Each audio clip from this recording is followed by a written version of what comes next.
Hello everyone, welcome back to the channel. और कैसे हैं आप लोग? ये है बर्थडे वाले नेहा के बर्थडे का नेक्स्ट डे, मतलब नेक्स्ट मॉर्निंग। और आज बच्चों का स्कूल है, उन्हें स्कूल जाना है। कल हैवी रेनफॉल की वजह से ना छुट्टी हो गई थी, तो बच्चे जा नहीं पाए थे।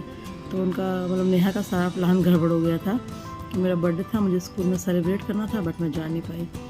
तो मैं कोई बात नहीं, नेक्स्ट डे चलिए आना। तो आज वो जा रहे हैं, मतलब आज बच्चों का स्कूल ओपन है, तो बस ये जा रहा है सैंडविच।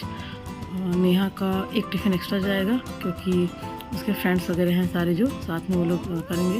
बाकी पार्टी वार्टी वो स्कूल में कैंटीन से कर लेगी, अपना ले वहाँ से अरेंज हो जाएगा।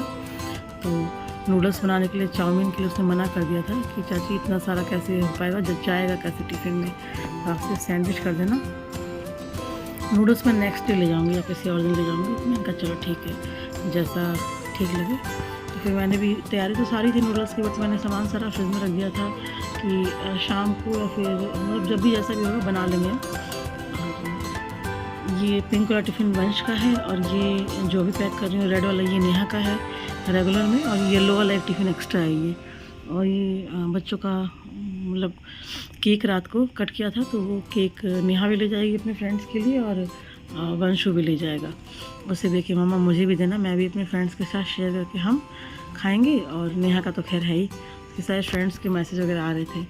और ये वंशु का स्नैक्स बॉक्स, नेहा का नहीं होता है फ्रूट ब्रेक या स्नैक्स ब्रेक, उसका नहीं होता है। बड़े क्लास के बच्चों का ना सिर्फ एक बार ही ब्रेक होता है। और ये मेरा टिफ़िन है।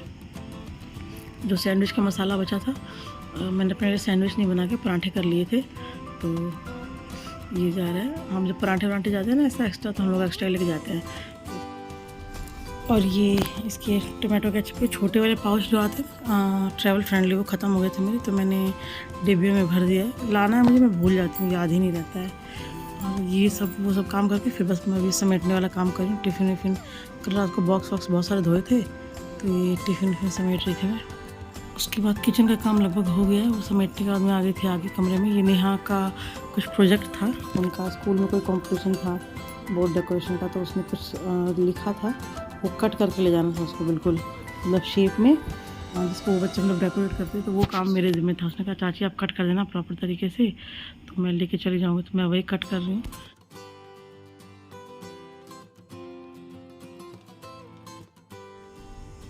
और इसे कट करने के बाद फिर आगे ना बच्चों ने रात को बहुत सारा फैला रखा था कबाड़ा।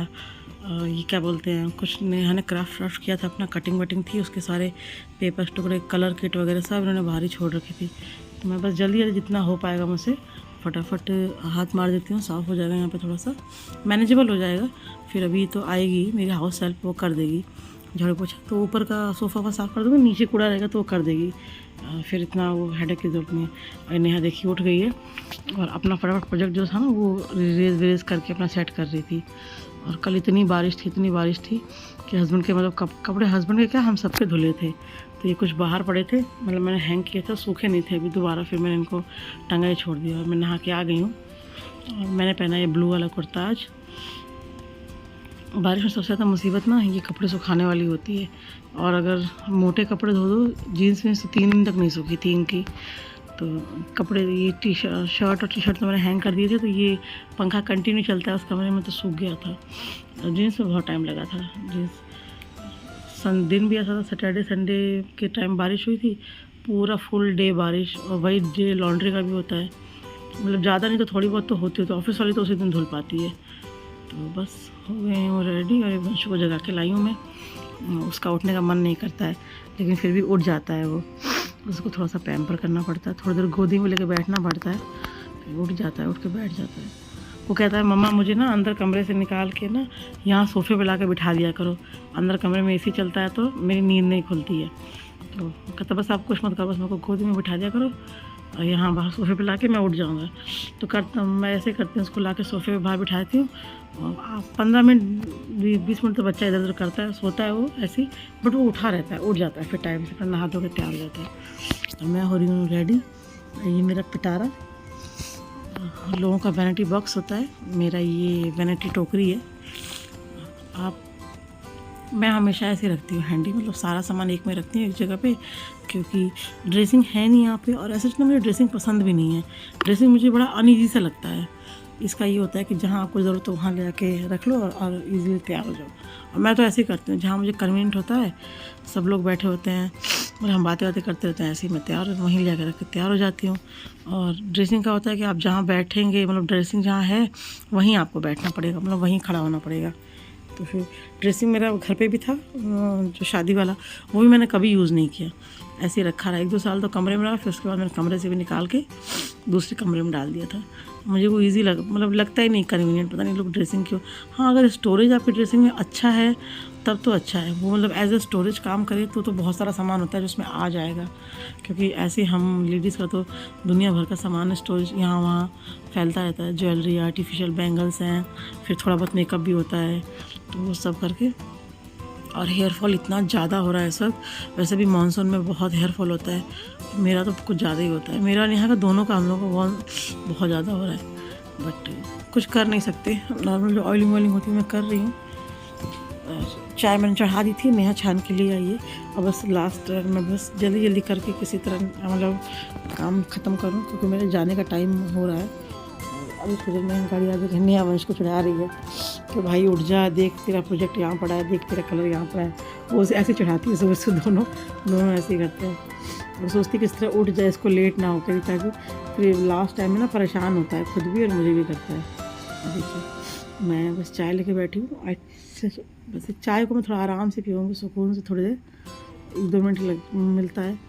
किसी किसी दिन तो ऐसे भी नहीं हो पाता, इतना भी लेट हो जाता है कि चाय भी मैनेज नहीं हो पाती, बट किसी किसी दिन मैं मोस्टली टाइम निकाल लेती हूँ चाय के लिए।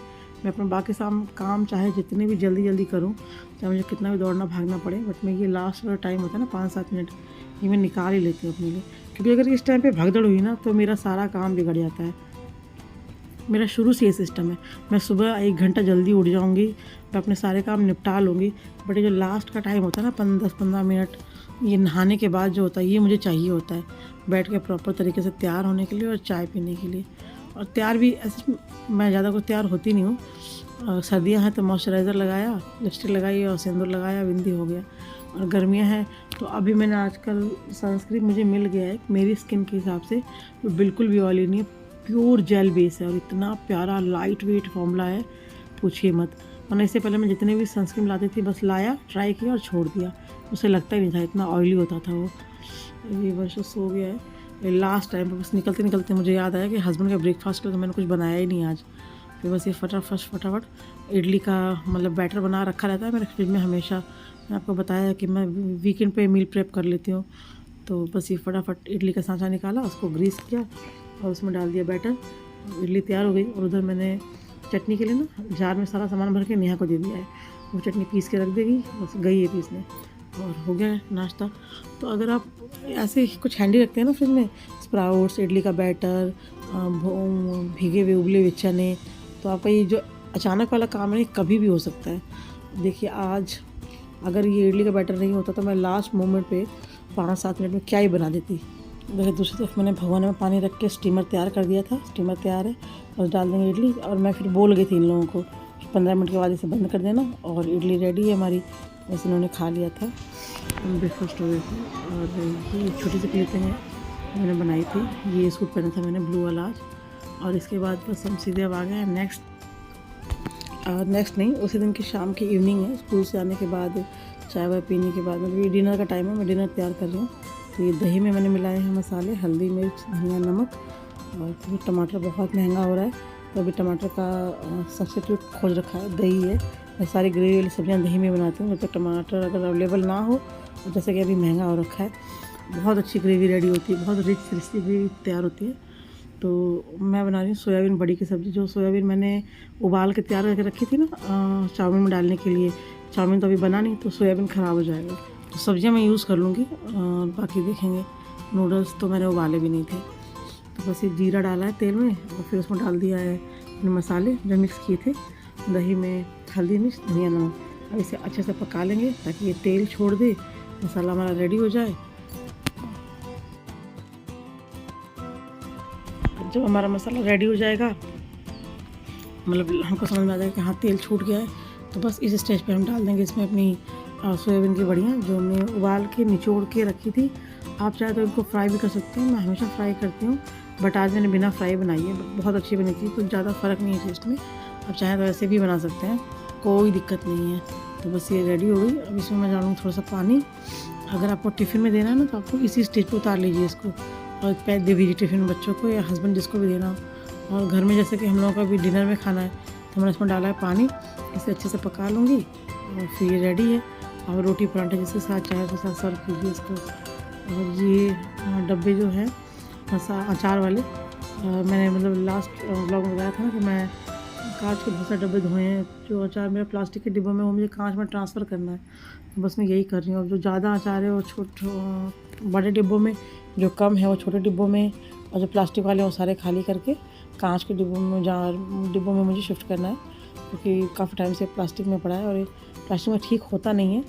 तो बस ये एक्चुअली जब आता है ना, मम्मी के यहाँ से आता है या दीदी के यहाँ से आता है, तो ये प्लास्टिक के डिब्बों में ही आता है, तो ये उसी में रख देती हूँ मैं। वही थोड़ी लापरवाही है, आलस है, क्योंकि लाने ले जाने में ना कांच कन्वीनियंट नहीं होता है, तो उसमें पड़ा रह जाता है। बस मुझे बहुत टाइम से था कि मेरे को चेंज करना है, टाइम नहीं मिल रहा था। फिर फाइनली मैंने टाइम निकाला, मैंने कहा नहीं, इसको तो चेंज करना ही करना है। तो ये देखिए मिर्च का अचार, मम्मी के यहाँ से आया है। अचार, मिर्च का अचार दो तरह से, एक मम्मी के यहाँ से आया है, दीदी के यहाँ से आया है। वो वाला दीदी के यहाँ से आया था, ये वाला मम्मी के यहाँ से आया है, और दोनों के टेस्ट में भी बहुत अंतर है। अचार में भी ना हाथ का बहुत फ़र्क हो जाता है। एक देखिए ये जो है, ये मम्मी के यहाँ से आया है, बड़ा मोटा सा, और दीदी के यहाँ से जो आई है वो देसी मिर्च है। तो ये अचार वही है, मसाला वही है, मिर्च वही है, बट ना हाथ का बहुत फ़र्क पड़ जाता है। तो दीदी के अचार का टेस्ट बिल्कुल अलग है, मम्मी के अचार का टेस्ट बिल्कुल अलग है। फटाफट से खाली कर लेते हैं, फिर इसे रख देते हैं धुलने के लिए।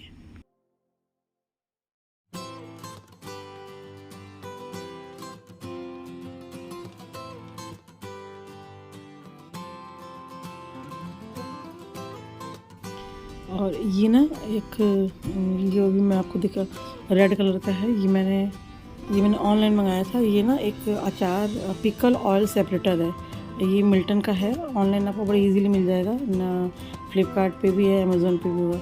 तो इसमें ना इसकी मतलब इसको यूँ घुमा के आप ऊपर रख दीजिए, तो जितना भी ऑयल होता है वो नीचे सेपरेट हो जाता है, और ऊपर जो होता है वो अचार बच जाता है। तो जब आपको अचार खाना हो तो आप निकाल के इसमें रख दीजिए, और फिर जो सूखा अचार है ना उसे किसी जार में, छोटे बर्नी में ट्रांसफ़र कर लीजिए और खाइए। बाकी जो आपका स्टॉक का अचार है वो तेल में डूबा रहेगा। तो इससे क्या होता है, बहुत फ़ायदा होता है। जितना भी अचार था ना उसका सारा तेल मैं आराम से निकाल लेती हूँ। तो जितना भी नीचे का मसाला था ना बचा था, सारा मैंने इसी में करके रख दिया है। थोड़ी देर में ये मतलब नीचे पूरा वो हो जाएगा, बैठ जाएगा तेल, और अचार मेरा अलग हो जाएगा। ये देखिए छोटी छोटी डिब्बियों में अचार रखा हुआ है। भाई ये ना किसी चीज़ से निकाला, कहीं जाने के लिए, कहीं गए ट्रैवल में, फिर आके ऐसे रख देते हैं, क्योंकि निकाला हुआ अचार ना जो छू दिया है हाथ से, जिसमें से यूज़ कर लिया है, वो फिर बल्क वाले अचार में नहीं मिलाते हम लोग। मम्मी मना करती थी, मतलब शुरू से ये किसको छूना नहीं है, छूते नहीं है, साफ हाथ से छूते हैं, छुआ हुआ नहीं डालते, दोबारा से ख़राब हो जाता है। तो वही से चक्कर में वो डिब्बी में था, डिब्बी में पड़ा ही रह जाता है। तो आज सबका उद्धार कर दिया, सारा ही काम फिट हो गया। भाई देखिए कितने सारे जार बने हैं, अलग अलग, किसी में नींबू का है, किसी में लहसुन मिर्चा का है, अदरक का है, किसी में लाल मिर्च है भरवा वाली, किसी में नींबू का खट्टा मीठा है। तो बस इनको सबको पोंछ के मैं साइड कर लूँगी। और ये अचार वाला काम मेरा निपट गया था, तो मैंने फिर फटाफट सेक ली रोटियाँ और सबको डिनर करा दिया, और फिर हमने भी कर लिया। लास्ट में किचन साफ़ करके फिर हो गया काम आज का। सो गए हम लोग, फिर सुबह स्कूल जाना है। तो बस आज के ब्लॉग में इतना ही है। अगर आपको कुछ भी अच्छा लगा हो तो लाइक कीजिएगा, शेयर कीजिएगा, सब्सक्राइब कीजिएगा। ऐसी और ब्लॉग वीडियोस देखने के लिए मेरे चैनल को फॉलो कीजिए।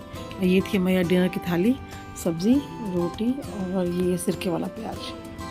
फिर मिलती हूँ आपसे नेक्स्ट ब्लॉग में, तब तक के लिए bye bye. Thanks for watching.